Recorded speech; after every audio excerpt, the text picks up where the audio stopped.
So we're having this workshop on new assessment methodologies, and it came about because Natural Environment Research Council gave King's a sum of money to do activities that would lead to possible solutions and new network building. So new assessment methodologies, or NAMs as we call it, are methods by which we use in vitro and in silico, so computerized approaches to toxicology. And why do we do that? Well, we do it because the current methods of assessing the safety of chemicals, whatever that chemical might be, are simply not working anymore, are not too expensive and too slow. So we need to come up with new ways of doing it, and we do it either by cell lines, by organoids, so like mini organs that we grow in cell culture dishes, and computational approaches, which we call in silico approaches.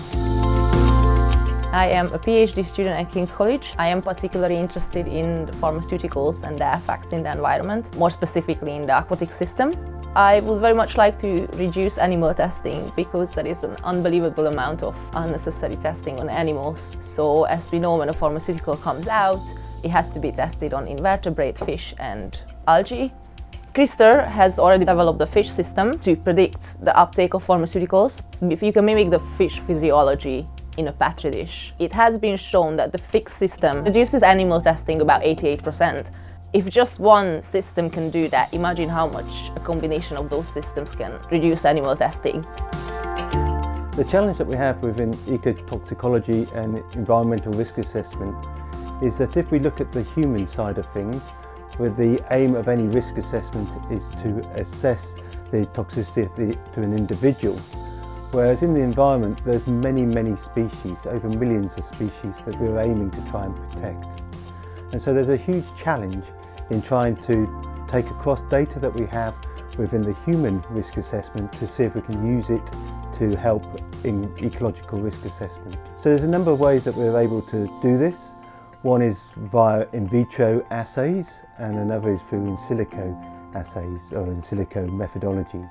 The in vitro assays will not use animals at all, and we'll look at uptake, metabolism of various compounds, whereas in silico looks at computational methodologies, searching databases, using the rich data that we have to apply to many species there. I am a PhD student at King's College London. My PhD project, which we are calling ToxAI, is in heavy collaboration with the Food Standards Agency, and the whole goal is to try and use AI techniques to predict toxicological properties of molecules found in food. So we're trying to use a variety of different AI techniques to predict these properties, and that is all because the current techniques that we have for human risk assessment in regulatory bodies such as the Food Standards Agency tend to be quite inefficient and not very well scaled up for the current needs of modern society. We don't have enough mice or enough scientists or enough budget to really test for every single molecule currently entering industry, and on top of that there's also numerous ethical considerations.